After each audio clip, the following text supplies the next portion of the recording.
नमस्ते साथीहरू। आज चाहिँ म मध्यपश्चिम विश्वविद्यालयको अनलाइन इक्जाम फर्म कसरी भर्ने भनेर भिडियो बनाउन गइरहेको छु। त्यसको लागि सुरुमा कुनै वेबसाइट ओपन गर्नुपर्ने हुन्छ।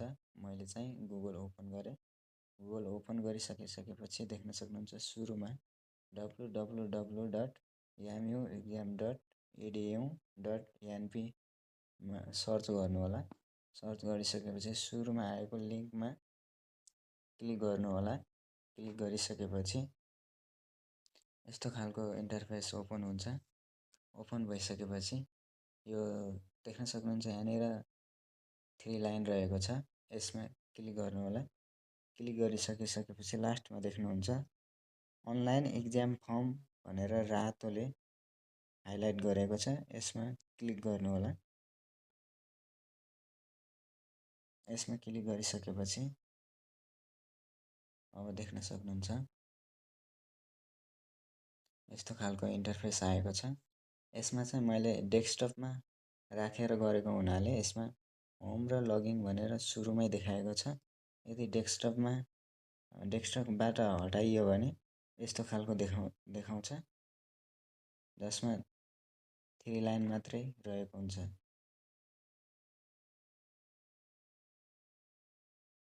यो देख्न सक्नुहुन्छ यसमा 3 लाइन मात्रै देखाएको छ। यदि डेस्कटपमा छ भने होम र लगइन पहिल्यै नै देखाउँछ। यदि डेस्कटपमा छैन भने 3 लाइन देखाउँछ।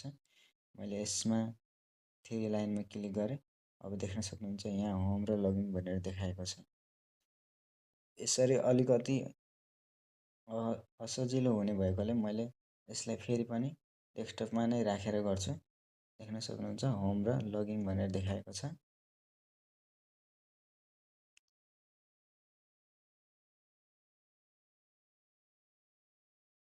त्यही गरिसकेपछि लगइनमा क्लिक गर्नु होला। लगइनमा क्लिक गरिसकेपछि यहाँ देख्न सक्नुहुन्छ यो युजर नेम र पासवर्ड भनेको छ। सुरुमा चाहिँ युजर नेममा चाहिँ सबैको रजिस्ट्रेसन नम्बर हुन्छ आफ्नो। यसमा रजिस्ट्रेसन राख्नुपर्छ। मैले चाहिँ रजिस्ट्रेसन नम्बर राखेँ।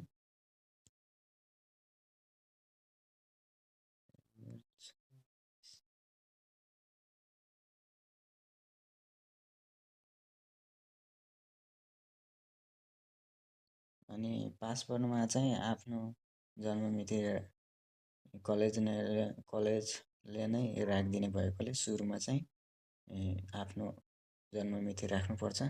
जन्ममिति राख्नु होला हजुरहरूले पनि।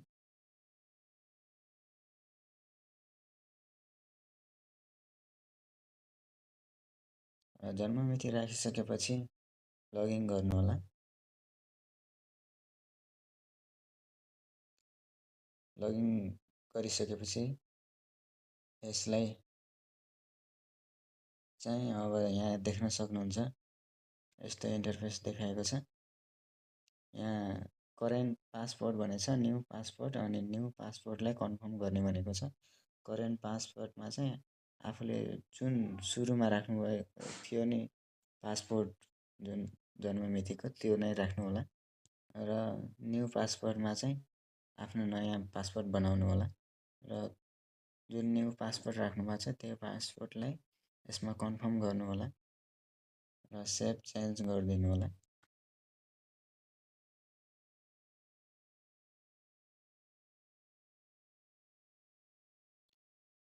त्यो पासवर्ड यसमा लगइन भइसकेको छ।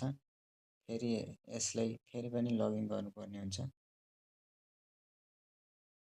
नयाँ पासवर्ड राखेर जुन नयाँ पासवर्ड बनाउनु भएको छ त्यो राखेर यसमा फेरि पनि लगइन गर्नु होला। यसमा युजर नेममा चाहिँ आफूले आफ्नो रजिस्ट्रेसन नम्बर राख्नु होला।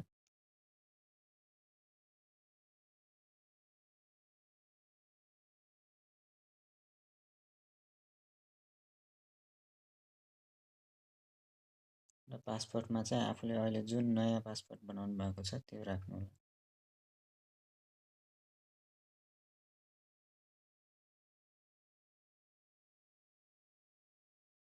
पासवर्ड राखिसकेपछि लगइन गर्नु होला। लगइन गरिसकेपछि देख्न सक्नुहुन्छ हजुरहरूको आइडी बनिसकेको छ। आइडी बनिसकेपछि चाहिँ यहाँनिर केही कुराहरू फिल गर्नुपर्ने हुन्छ। जस्तै पासपोर्ट साइजको फोटो र सिग्नेचर। मैले यसमा फोटो राखेँ।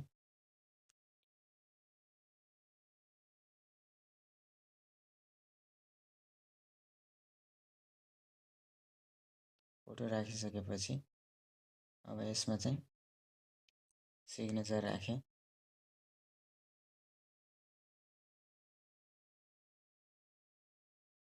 अब यहाँनिर चाहिँ तपाईँहरूले आफ्नो इमेल आइडी राख्न सक्नुहुन्छ। इमेल आइडीको लागि चाहिँ इमेल आइडी राख्नु होला।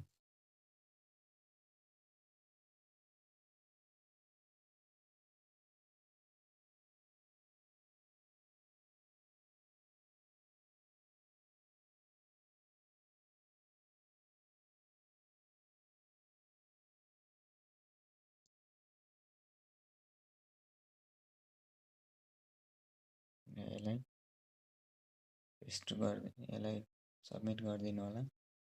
देख्न सक्नुहुन्छ सक्सेस भइसकेको छ। यति गरिसकेपछि यहाँनिर देख्न सक्नुहुन्छ एक्जाम फर्म मैले डेस्कटपमा बनाएको हुनाले यो पहिला देख्यो। यदि यस्तो साइडबाट यो एक्जाम फर्म नदेखाएको भए यो माथिको 3 लाइनमा गएर यसरी हेर्न सक्नुहुन्छ। यति गरिसकेपछि एक्जाम फर्ममा क्लिक गर्नु होला। देख्न सक्नुहुन्छ यसरी एक्जाम फर्ममा क्लिक गर्ने बित्तिकै यहाँ साइडमा देखाएको छ ब्याचलर 5th सेमेस्टरको एक्जामिनेसन भनेर।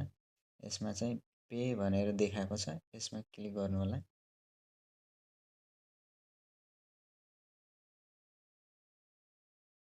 पेमा क्लिक गर्नु होला। यति गरिसकेपछि यहाँ तपाईको 5 सेमेस्टरमा कुन कुन सब्जेक्ट रहेको छ यसमा टिक लगाउनु होला। यसमा चाहिँ 5 वटै रहेको हुनाले मैले टिक लगाएँ र सेलेक्ट अल प्र्याक्टिकलमा पनि टिक लगाउनु होला। यति गरिसकेपछि सबमिट फ्रम गर्नु होला। देख्न सक्नुहुन्छ यहाँ सक्सेस भइसकेको छ। अब यसलाई चाहिँ ओके गर्नु होला। ओके गरिसकेपछि फेरि एक्जाम फर्ममा क्लिक गर्नु होला। अब एक्जाम फर्ममा क्लिक गर्दाखेरि देख्न सक्नुहुन्छ तपाईको प्रवेश पत्र यहाँ आइसकेको छ। यसलाई चाहिँ तपाईहरुले डाउनलोड गर्न सक्नुहुन्छ। मैले चाहिँ डाउनलोड गरेन। पछि यसमा प्रवेश पत्र अनिवार्य चाहिने भएकोले यसलाई चाहिँ तपाईहरुले यहाँ डाउनलोड कन्फर्मेसन स्लिप भनेर लेखेको ठाउँमा क्लिक गरेर डाउनलोड गर्नु होला। धन्यवाद। यस्तै भिडियो हेर्नको लागि मेरो युट्युब च्यानललाई सब्स्क्राइब गरी लाइक कमेन्ट गर्न भने नभुल्नु होला।